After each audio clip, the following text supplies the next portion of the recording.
She walked back into my life like a storm I never asked for, her presence slicing through the quiet of my apartment, her smile carefully rehearsed, the kind that once melted my defenses but now only reminded me of every wound she had left behind, and I froze in place, my chest tightening, my mind racing through memories I had tried so hard to bury. The nights I lay awake wondering why she left without a word. The mornings I woke to the cold emptiness of a bed that used to hold her warmth. The countless times I whispered her name into the darkness hoping she might hear, hoping she might care, but she never did, and now here she was, pretending care, pretending regret, thinking I was still the man she had broken so easily. But I wasn't, not anymore, and yet, my pulse betrayed me, fluttering as if my heart hadn't learned its lesson, until she turned, and from the doorway stepped her best friend, that ever-smiling witness to every secret, every betrayal, whose eyes gleamed with a knowledge I could almost feel crawling over my skin, and the moment our gazes met,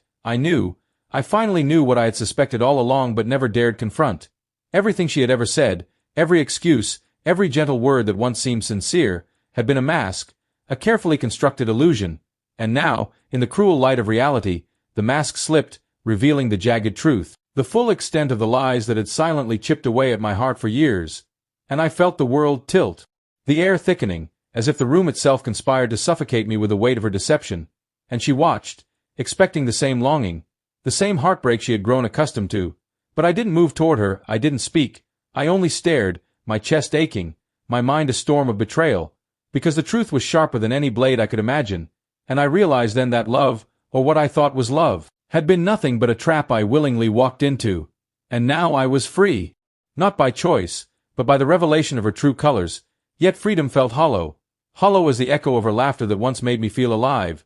hollow as the empty apartment that held shadows of moments we would never have again, and her friend's smirk widened, cruelly, deliberately, because she knew I had seen everything, because she had been part of the spectacle, part of the performance I had unknowingly applauded for years, and I wanted to scream, to shake her, to demand why she had ruined the person I once was, why she had turned my trust into a playground for her amusement. But the words stuck in my throat, lodged between disbelief and fury, because confronting her would have given her power, and I had promised myself, silently, that I would never give her that again, and so I stood, frozen in a torrent of emotion, heart-splitting, mind-burning, as every memory replayed in vivid, agonizing detail. The stolen moments, the whispered lies, the promises that meant nothing. The nights she claimed to be elsewhere while she smiled for someone else, the calls I had ignored thinking it was work or friends, all the signs I had missed in my naive devotion, all the evidence I had ignored in my blind love, and it hit me like lightning that the life I had imagined, the future I had planned with her in it,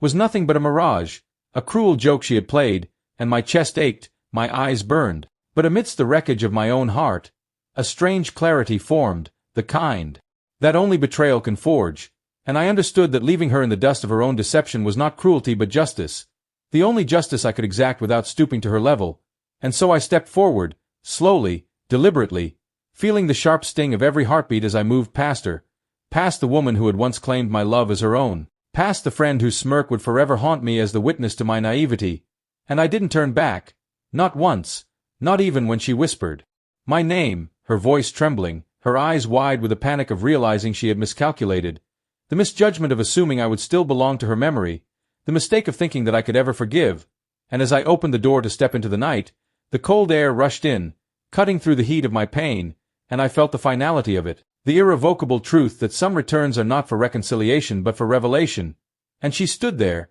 stunned, her eyes flicking between me and her friend, as if the world itself had shifted under her feet, as if the ground of her carefully curated lies had finally crumbled, and I walked into the darkness, the weight of heartbreak heavy but tempered with the unyielding armor of understanding, realizing that the love she had once demanded from me was never real, that the life she had promised was nothing but smoke and mirrors, that her return was never about me but about testing whether the damage she had caused could still hurt me. And now I knew, and in knowing, I was free, free to rebuild from the ashes of my own shattered heart, free to reclaim the dignity she had tried to steal, free to exist without her, without the false warmth of her presence, and as the city lights blurred past, I allowed myself one final, quiet exhale, a release of the years of longing, of hope, of heartbreak, of betrayal, and though my chest ached and my eyes burned with the ghost of her memory, I smiled faintly because I had survived, because I had learned, because I had seen the truth, and the truth was that I would never again allow myself to be fooled by someone who had perfected the art of deception,